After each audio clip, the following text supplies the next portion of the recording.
L'Union européenne a octroyé au Soudan du Sud 60,3 millions de dollars pour financer les efforts face à la situation humanitaire caractérisée par le Covid-19, les inondations et les conflits. L'Union européenne a déclaré que l'argent sera utilisé pour aider ceux qui ont un besoin criant de nourriture, ainsi que ceux qui sont touchés par les risques d'origine humaine et naturelle.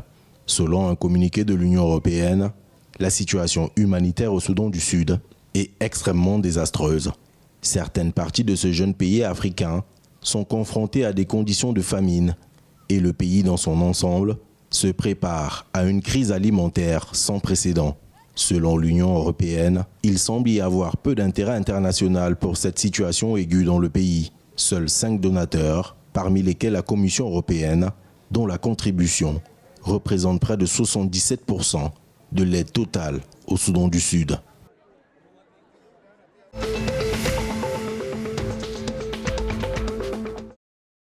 Le Rwanda a enregistré une forte baisse des cas d'infection par le paludisme au cours des 3 dernières années. Selon le Centre biomédical du Rwanda, les cas de paludisme au Rwanda sont passés de 4,8 millions en 2017 à 1,8 million en 2020. Et les infections de paludisme sévère sont passées de 18 000 en 2016 à 3 000 en 2020. Les décès liés au paludisme sont également passés de 700 en 2016 à 148 en 2020.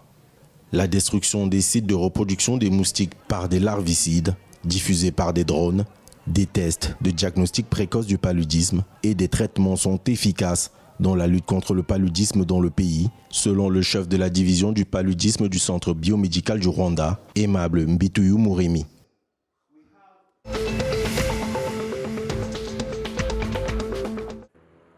Une usine de fabrication de médicaments vétérinaires, construite avec 100 millions de birrs, soit 2,37 millions de dollars, a été inaugurée le 24 avril 2021.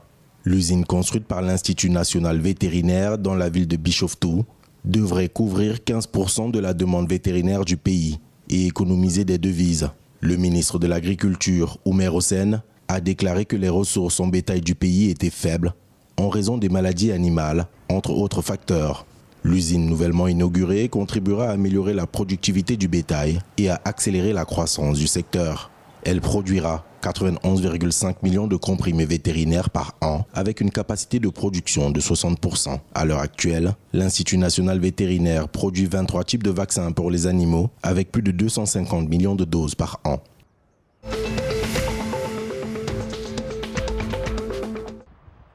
La monnaie nationale du Soudan, la livre soudanaise, est revenue à une dépréciation après près de 2 mois de stabilité.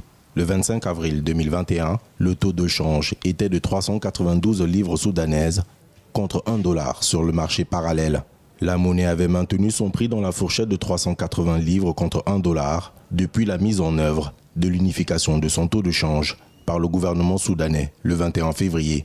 Les négociants sur le marché des changes de Khartoum ont attribué cette dévaluation à la hausse de la demande et à la rareté de l'offre en dollars et ont anticipé une nouvelle baisse au cours des prochains jours.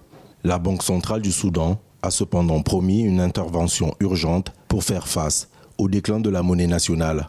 Selon le dernier rapport du Bureau central des statistiques du Soudan, le taux d'inflation du pays a grimpé à environ 341% en mars 2021.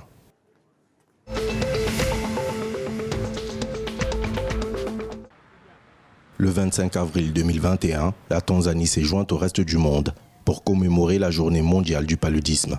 Selon les autorités tanzaniennes, les statistiques indiquent que le pays a réduit de 60% le nombre de décès liés à la maladie. Le ministre de la Santé, du Développement communautaire, du genre, des personnes âgées et des enfants, le docteur Dorothy Gwajima, a déclaré que les mesures prises par le gouvernement pour lutter contre cette maladie mortelle ont placé le pays sur la bonne voie dans la lutte contre le paludisme. Selon elle, le pays a réussi à réduire le nombre de décès dus au paludisme de 6 311 en 2015 à 2 400 en 2020. Selon l'Organisation mondiale de la santé, sur les 87 pays touchés par le paludisme, 46 ont signalé moins de 10 000 cas de la maladie en 2019 contre 26 pays en 2000.